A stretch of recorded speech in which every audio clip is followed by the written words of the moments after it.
Well, as you can see, I picked the blue. It's a Rust-Oleum bottom paint.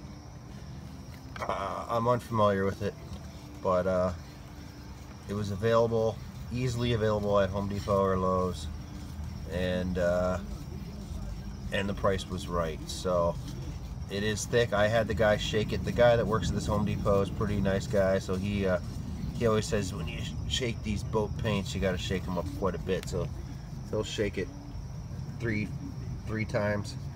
I'll stir it up. I've had it at home for a couple days, since over a week since the last time I used the paint. But I got a disposable brush, roller. I do not plan on cleaning brushes after, because if you buy a nice brush to do this, it's pointless. You're just gonna, just buy one of these disposable. A lot easier to deal with. After I'm done, I typically let them sit out and dry, and then throw them in the trash.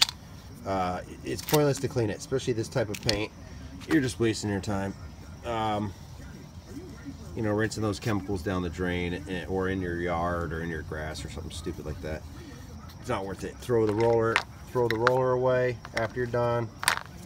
And then I just reuse my trays. This tray will probably just be for bottom paint after this. I probably won't put any other kind of paint in it. But one thing I noticed is paint takes a while to, you can see I had the roller sitting in there in the back, and it's still wet, and that's over a week where it was just touching the tray. It doesn't really dry. It almost stays like a rubber in a way. Well, I'm going to touch up my spots. I've wiped everything down with acetone. One thing I did notice is that I was in a hurry last time, and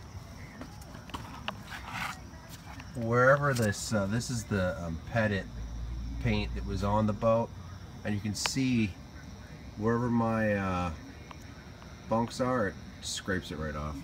And it almost looks like you can see underneath that the person who painted the bottom before used the same blue bottom paint that I'm using right now, or something similar. But anyway, it did not stick to that at all, and I'm not really concerned about it right now.